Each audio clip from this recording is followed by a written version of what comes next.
every truth is half false.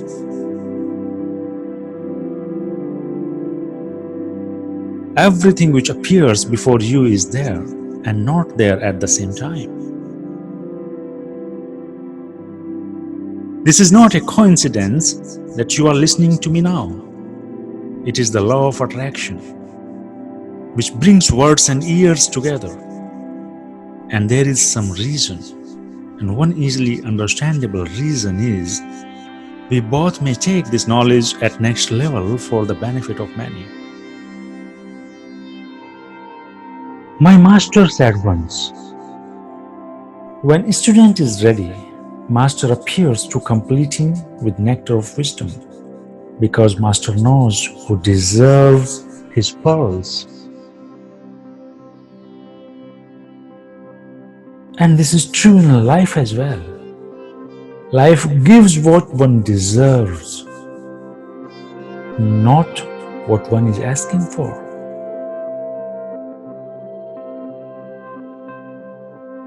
Attaining and maintaining desired state in life is quite practical and achievable. It reflects through the nature itself. This unimaginable creativity, versatility, and immense beauty in nature is there to attract, to inspire, to support evolution of mind, and to complete the growth of living beings.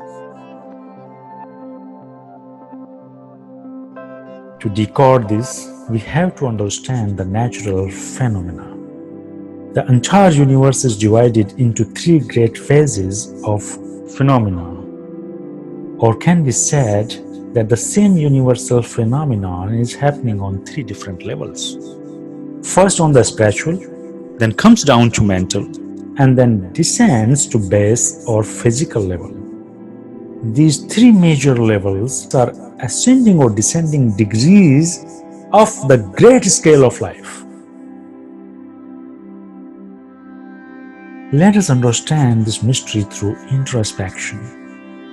When I say introspection, it means introspection is not a mere query about something related to your desires, wishes, actions, or loss and gain. It is not a meditation, neither a concentration, but it is the simplest way to search meaning of life.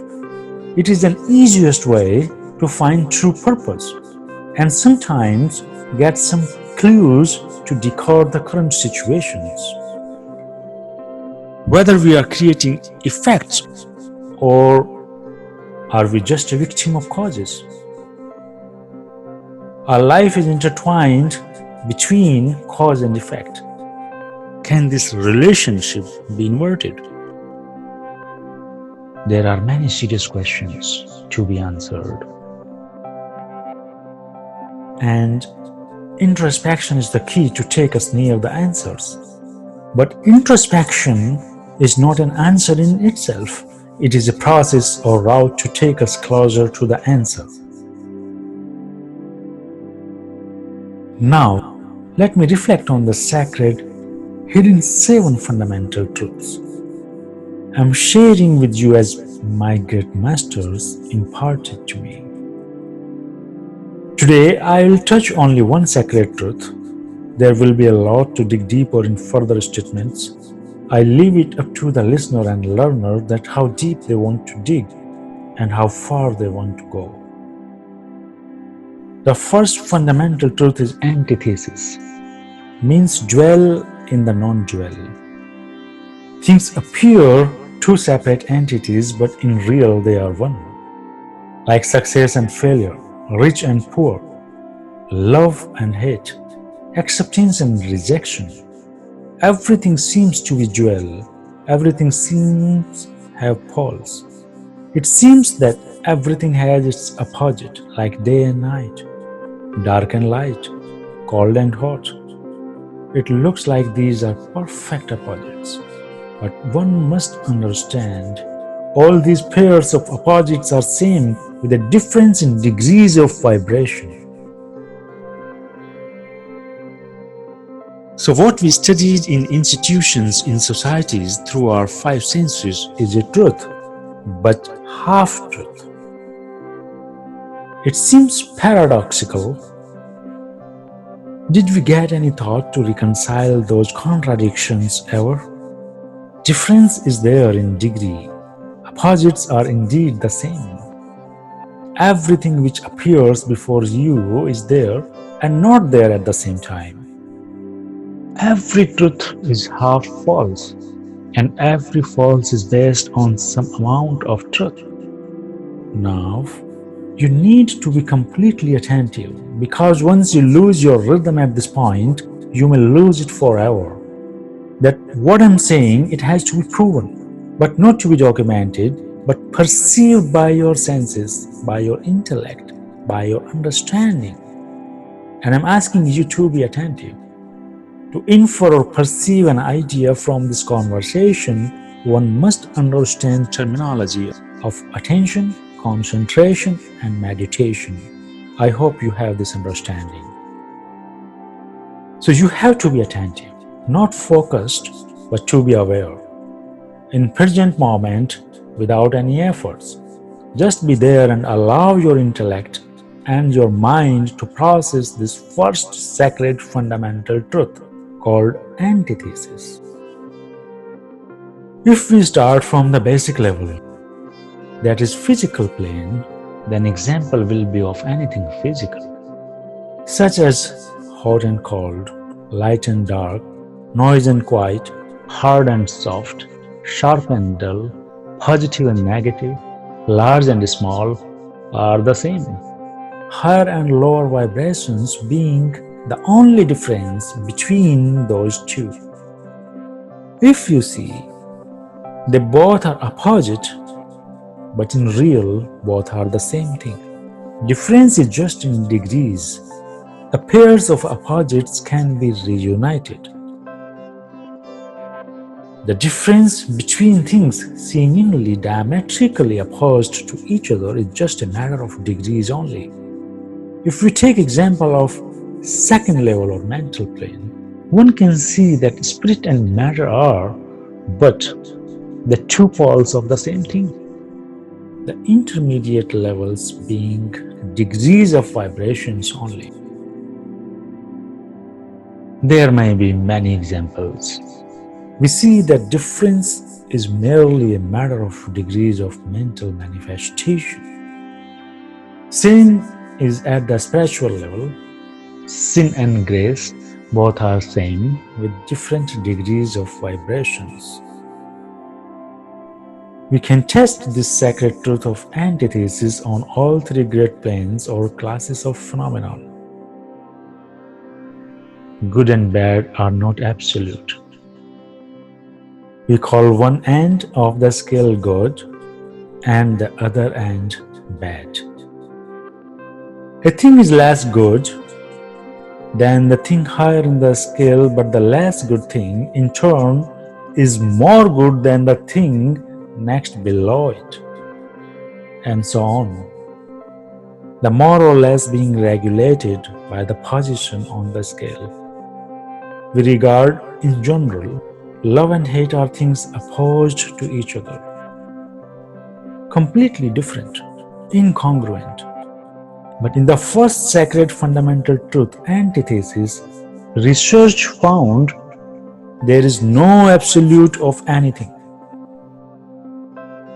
Everything is moving on the scale of different degrees and vibrations. So we can say that there is no such absolute love and absolute hate. Beginning at the point of the scale, we find more love or less hate. As we ascend the scale, we find more hate and less love. As we consider it a fact, regardless of what point, high or low, we may start, there are degrees of love and hate, and there is a middle point where like and dislike become so faint. It is not easy to identify them. So the courage and fear have same relationship. You lower one, another goes up automatically. We needed to understand such basic phenomena because we are coming to the point of controlling and modifying such effects and implications on lives. That one mental state can be transmuted into another along the lines of the principle of antithesis. And the principle says, things from the same class may be changed, but different classes cannot be transmuted into each other. Like love cannot become green or yellow, but can turn into hate. Likewise, hate may be transformed into love by changing its degree of vibration on the scale of the principle of antithesis. And when I'm referring to love, this love is not limited to opposite gender only, okay? But it can be at any level between any two or more living things, including human and animal. Now take fear. Fear also may be transmuted into courage.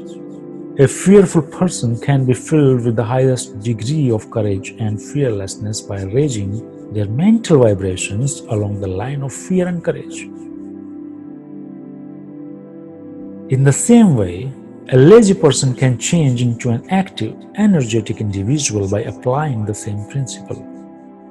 We can further classify both sides of the phenomenon as positive and negative. Like love is positive to hate, courage is positive to fear, activity is positive to non-activity. The principle says that positive side is a higher degree than the negative. Here be careful. Because the tendency of nature is in the direction of dominant activity of the positive side, but most of human mental tendency is towards the negative side. And this contrast has to be understood and managed precisely in the positive side before applying the principle of antithesis. The principle of antithesis enables people to be mastered in the art of antithesis. Changing or transforming poles or sides of mental states from negative to positive, one has to master this art to switch those states. Now it's clear that all problems and their solutions are actually indifferent. They seem to be separated things, but if one goes a little deeper, can find the reality that problem is containing solutions in itself. The ultimate goal of mental influence is achievable through the manifestation of thoughts. The phenomenon of mental influence, in its multifold phases, proved that it can be extended to any scale to embrace the influence of one mind over another. So it is clear that mental induction is possible if one has learned and practiced meticulously the first fundamental truth, antithesis. That means mental state may be produced by induction of different vibrations. A person who masters this art by learning and dedicated practice, the sacred hidden truth of antithesis, will be able to raise or lower the vibration at will. To change mental poles, be master of the mental states, not their servant and slave. Now I'm leaving you here with these lines to reflect upon. Oh, let the flame of life keeps alive. Let not the hope die out. Extol many ages in its darkest subterranean world, in its most sacred temples of wisdom exalted, fed by angels of love. Let the flame of life keeps alive.